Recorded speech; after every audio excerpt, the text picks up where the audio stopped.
Do you want to crank up your curb appeal for your secret in-place garden? Hi there, Tweetie here. We have links down in the description. We have playlists and single videos for you. We have that information about how to crank up your curb appeal. Boost the market value of your home with these simple curb appeal secrets. And nobody from your homeowners association is going to give you any grief.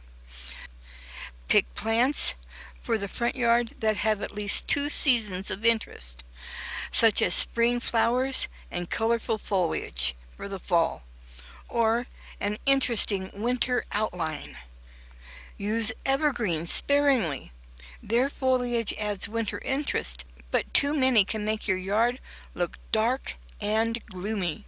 And lastly, finally, yes, plant a tree of roughly the same size on each side of your house for symmetry, or aim for an asymmetry with a tree on one side and a group of shrubs on the other.